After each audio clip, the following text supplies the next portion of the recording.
Hello everyone and welcome to another Pyro Gaming video. Last week I uploaded a video showing you guys my favorite loadouts and class builds for the Hunter, and that video was met with a lot of praise, thank you for that, but you also wanted me to make videos for the Warlock and the Titan, which I will gladly do, starting with Mr. Warlock here. So what we're going to do is we're going to break down each subclass. I'm going to tell you what I use for both PvE and PvP, and then we will move on to our gear, our weapons, our exotic pairings for each subclass, and so on. So first off, Voidwalker. This is my main subclass. I primarily use this in PvE and PvP. This is my go-to for pretty much everything, and we will take a look at how I build this. So first off, for the build that I'm going to be using for this, I call this the Nothing Manacles build. I call it that because I pair it with the exotic Nothing Manacles, and I basically have infinite grenades. Every time I kill an enemy, I get a grenade back, essentially. And I'm able to do this by putting on the Hunger and Embrace the Void. What this does is every time I damage an enemy, be it with melee, super, or grenade, it triggers the energy drain effect and restores a portion of my health, and then when you put this on, increase the duration of energy drain, you get a grenade back all the time when you use scatter grenades with Nothing Manacles. Now, Nothing Manacles also gives you a second scatter grenade, so if you throw one and miss, you can throw another one and likely damage the enemy or kill the enemy and get your grenade back. So it's all in all a very good combination. So this does not change. I keep scatter grenades on, and I keep these three down here exactly as you see them. Real quick, I use Divine Order and Arcane Spirit across all three of my subclasses. This is the only ones that I use. I do Recovery as my primary, as you can see up here. Next is Armor, and I don't give a shit about Agility. So, moving on to the jump, I prefer to use Focus Burst because with the Warlock, Glide kind of sucks. So I like Focus Burst because I can kind of do a Titan Skate effect with the Glide with Focus Burst on. I can launch myself forward and make my Warlock go a little bit faster. That is another reason that I keep my agility all the way down, because with Focus Burst, if I jump up, for example, and push A to do my boost, I want to go forward as opposed to up. So if you have your agility up, much like the Titan, you will float up in the air as opposed to boosting forward. So moving on to the Super, Nova Bomb has a couple of options that I use. The main ones being Vortex. I keep this one on if there's going to be a lot of enemies coming out of a door. Say, for example, if it's a Nightfall Strike and Void Burn, I will drop my Nova Bomb with Vortex at the door. In that instance, I might actually change this node to this right here, increase the range of Axion Bolt, and increase the duration of the Vortex effect of Nova Bomb and Vortex Grenades. Sometimes if it's Void Burn, I will put this on if it's going to be in a Nightfall that has a lot of adds, like say for example Shield Brothers, where they come out of the same two doors every time. I can drop a Nova Bomb there, and Nova Bomb will kill every add that comes out. They'll just topple over and fall and die, and it's really funny. The other option that I will use from time to time is Lance. Nova Bomb travels farther and faster and does more damage. This one is good for Crucible if you're playing something like, say, Control. You hear, enemies taking Zone C or whatever. Then you can run over there. You don't have to get as close with Lance on. With Lance, your Nova Bomb hauls ass, and you can throw it from really far away. And because it does more damage, you don't necessarily need that Vortex effect. So Lance definitely has its place in Crucible. At the same time, so does Vortex. Vortex, again, if you can throw it in their spawn, there's a good chance or throw it on the Rift, there's a good chance that people are going to run into it and continuously die. So, lastly, for our melee, we have Energy Drain. I typically run Lifesteal. Damaging an enemy with Energy Drain immediately restores a significant portion of your health. When you combine this with the Nothing Manacles build of Scatter Grenades, the Hunger, and Embrace the Void, every time you damage an enemy with your abilities, you get a portion of your health back. This is fantastic for both PvE and PvP, so this is pretty much what I use. So just to recap, this is my Crucible build and my PvE build. I don't really change this up a whole lot. Like I said, the only thing that I will change is I will swap from Vortex to Lance if the situation calls for it. The main time that I don't really use Lance is Void Burn or in the Crucible. So that is my Voidwalker build. Let's go ahead and talk about Sunsinger. Now, Sunsinger, I do not change this at all, ever. This stays exactly the same at all times. So for Sunsinger, I only use this if I need to self-res. This is going to be in things like Trials of Osiris, This is going to be in some of the more difficult Nightfalls with Solar Burn, and this is going to be what I use in the raid. This is the only time that I use this subclass. I very, very rarely ever use this subclass because, not to sound cocky, but I don't die very often. So real quick, let's talk about the armor stats. Again, Arcane Spirit and Divine Order. Like I said, I use this on all 3 of the Warlock subclasses. Armor Recovery being the main 2, and not giving a shit about agility. What you're looking at right now is my Sunbreaker build. I build this class not only for the self-res, but also for a OP as fuck grenade. The solar grenades for the Warlock were recently nerfed, but even with that nerf, they're still quite good. So we're going to take a look here. I keep the solar grenade on pretty much at all times. Again, we run Focus Burst, and of course, we have our self-res. Over here on the melee, I like to use Flame Shield. You don't actually have to kill an enemy with your melee to proc Flame Shield. All you need to do is damage one. So if you're in a raid or something like that, you're taking a lot of damage, you can just hit them with the melee. Doesn't matter how much damage you do. You get a brief shield, and it gives you enough time to get out of the way and get to safety and recover your health. Next up, we have Viking Funeral. Targets afflicted with Ignite take more damage from all sources, stacks up to 3 times. This is fucking awesome, man. Basically, what this makes your grenades do is your grenades will turn into crits. So a grenade, let's say, without this would do maybe 300 per tick, whereas with this, it'll do 500 per tick. That's a rough analogy. Don't hold me to that. You will get a varying degree of damage depending on the level of the enemy. But that's essentially how this works. And you pair that with Touch of Flame, all grenades ignite enemies, causing damage over time. And then you pair this with the Sunbreakers, where your solar grenades last longer, and you get 2 of them, and you have yourself a pretty badass set of grenades that you can just spam and spam and spam. Now, like I said, I don't change this at all. The only thing that I might do a little bit differently is if I'm running this class for Trials of Osiris, occasionally I will pop on the Fusion Grenade, which when I do that, there is no point in using the Touch of Flame. Instead, I would rather have Gift of the Sun, and I will run something other than Sunbreakers, but that is the only time that I change the subclass at all. Other than that one specific thing, this subclass stays exactly the same. So moving on to Stormcaller, I'll be honest, I very, very rarely ever use Stormcaller. The only time that I will use this is maybe something like the Siege Engine in the Wrath of the Machine. This is a good super to have to clear out ads, but that's pretty much it. In my opinion, this is the weakest of the Warlock subclasses and the least useful. And I know I'm going to get a lot of hate for that, but I just don't like it, man. I don't like running around like Emperor Palpatine. I would rather have a super that is more, I guess, specific, to an area, as opposed to, oh, let me just pop this and run into a big group of enemies. I don't like this subclass. I haven't liked it since it came out. But nonetheless, we'll start with the armor stats. Again, Arcane and Divine. That's all I use. For the grenade, I prefer the Storm Grenade. It's a pretty decent grenade compared to the rest of these. Pulse Grenade is also a decent option here. And Arc Bolt Grenade, I mean, it has its moments. Depending on, like, if it's Arc Burn or something like that, you put an Arc Bolt Grenade in the right place, and it's going to do a lot of damage. But all in all, I think Storm Grenade is probably my favorite here, because Storm Grenade gives you the most room for error. Again, we use Focus Burst. We don't really change that. Here on the Super, there's a couple of different options that you can use. Landfall is pretty good. It kind of gives you a Fist of Havoc effect in addition to your Super, so that's definitely fun in the right situations. Superconductor is the one that I prefer to use for PvE. Doubles your Storm Trance's, Lightning's, Chaining's capabilities. This speaks for itself. It makes you chain to more enemies and deal more damage over the long run. And Ionic Blink is the one that I will use for Crucible. Press left stick to teleport during Storm Trance. This makes you much harder to kill, and in my opinion, this is the only option for your super when it comes to Crucible. So, yeah, that's fantastic. Next up on the melee, we have Thunderstrike. I don't really do anything with this one. This is the one that I will use in Crucible. I use Amplitude. Your Thunderstrike has greater range.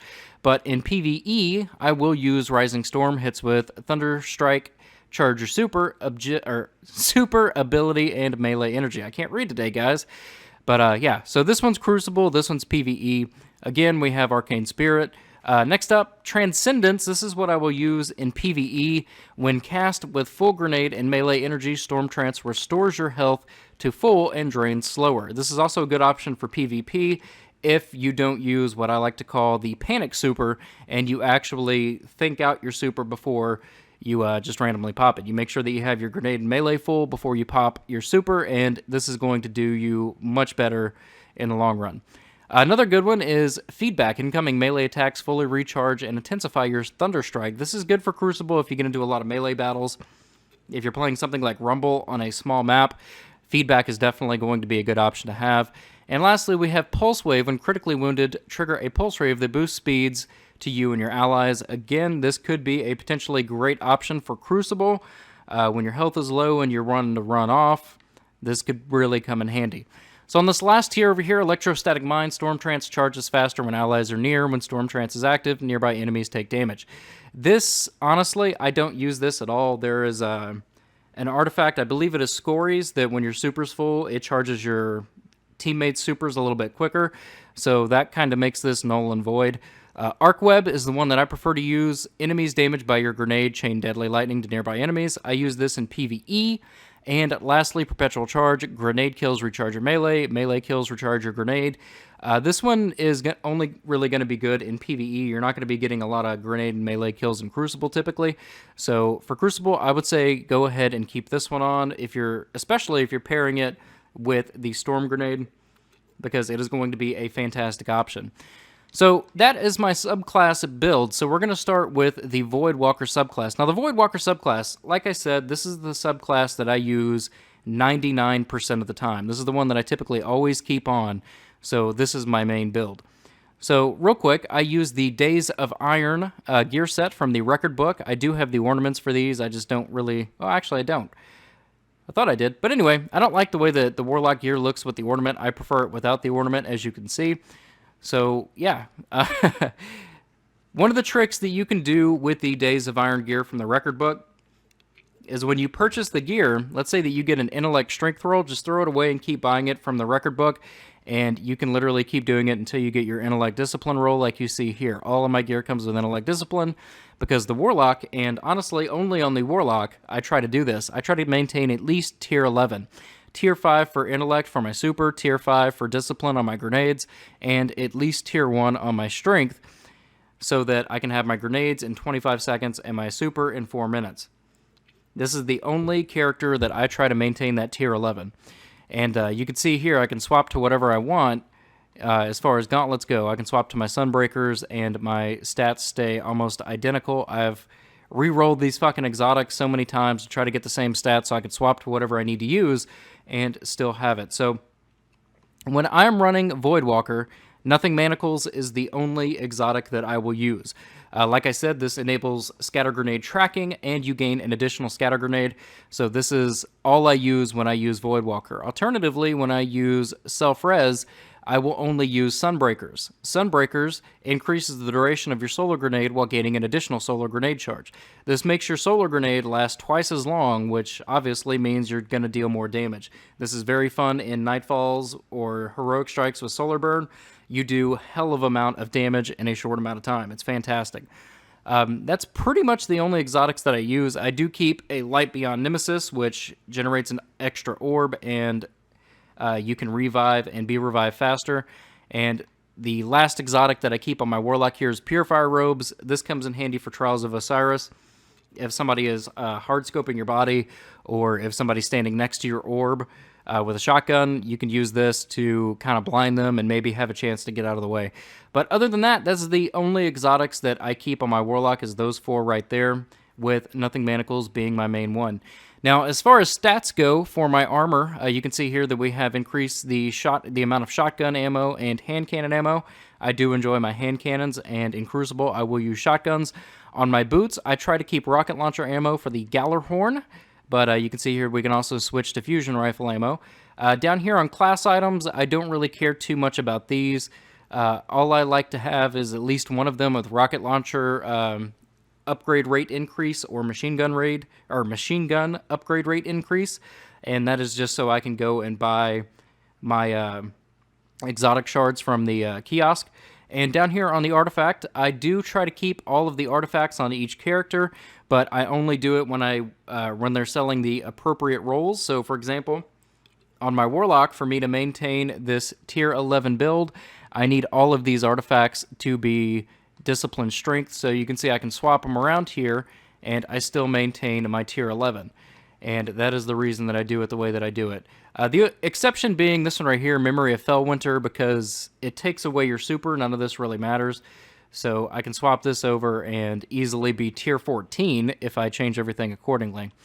But for the most part, the artifact that I use mainly is grants a detailed radar. Radar persists when sighting with primary weapons. This is basically like having Knucklehead radar and a Steel Piercer on your character at all times, on all three of your characters, which is just fantastic. This is the artifact that I use in pretty much everything. I use it in the raid, I use it in strikes, I use it in Crucible. I keep this one on 24/7. Next up for my Ghost Shell, I keep an Intellect Discipline Dread Explorer Shell that gives me spin metal from picking up engrams in the Cosmodrome, and also gives me Glimmer when killing Fallen. The Dread Explorer shell is absolutely perfect for Rise of Iron because we spend so much time on Earth killing Fallen. So this is pretty much the only one that I use. I will occasionally swap to a Crucible shell, which I believe on this character, this is the only one that I have, just so I can get a little bit more Glimmer from killing enemies in the Crucible. That is pretty much it. But looking at this, if I swap this over, it messes up my build, so I'm probably not going to use that too often. As far as heavy goes, Gallarhorn is my go-to. Gallarhorn is idiot-proof, so it's literally just point and shoot. It's great for bosses, it's great for mobs, it's great for Crucible, it's great for everything. Gallarhorn, even after it being nerfed, is still a top-tier weapon. The only time that I will change my heavy up is if it's Solar Burn on an enemy that it's really easy to get crits on. I might switch to Sleeper Simulant. Additionally, I might switch to Raise Lighter if it's Solar Burn. And for the raid, I will put on Dark Drinker for the last encounter and keep either Gallarhorn or Sleeper Simulant on for Vosik. In addition to that, I will sometimes use the Quillam's Terminus in Crucible. This will give you 5 to 7 kills. If you time it right, it only takes about 3 or 4 bullets to kill an enemy. So as long as you're not holding the trigger down, you can make this last forever. Next up, we have the Event Horizon Sniper. This sniper has taken over my special slot. This is my go-to sniper for both Crucible and PvE. I absolutely love this thing. This is the vendor roll that you're looking at right now. It comes with Hidden Hand, Small Bore, and Spray and Play with the options of Grenadier and Explosive Rounds, as well as the Short Gaze SLH-10 sight. All around, this is a solid fucking sniper, guys. Honestly, this is such a great sniper. I would encourage each and every one of you to go to the Crucible Quartermaster and buy one of these. The only time that I will use something different than this is if it is Void Burn, I will pop on Telesto, and in the Crucible, if everybody is using shotguns, I will sometimes pop on an Invective. Moving on to primary, we have the Palindrome. This is my #1 primary. This is the one that I use the absolute most, and this is the vendor roll that comes with Rangefinder, Rifled Barrel, and Mulligan. Alternatively, you can use Spray and Play and Casket Mag. I wouldn't recommend using Casket Mag here because it decreases your range and stability so much just to get one extra bullet. In my opinion, it's not worth it. You're much better off using something like Mulligan that's going to give you an additional shot if you miss one, or Spray and Play that's going to increase your reload speed when your magazine is empty. The only thing with Spray and Play is you have to remember not to reload in order for this to proc. You have to go through all of your magazine in order to get the full effect of this. Lastly, on the Palindrome, I do like the True Sight IS light with good recoil control and strong target acquisition. You add this onto the Palindrome that already has really high target acquisition, and you have a very sticky sight on your gun. It is fantastic. When I'm not using Palindrome, I will use the Burning Eye Scout Rifle. You get this from Trials of Osiris. I have 2 Adept versions, one on my Titan, one on my Hunter, and I have the normal version here on my Warlock. And the only difference between this version and the Adept version is on the Adept version, if you come over here and look where it says Kinetic Damage, it has Snapshot as an intrinsic perk.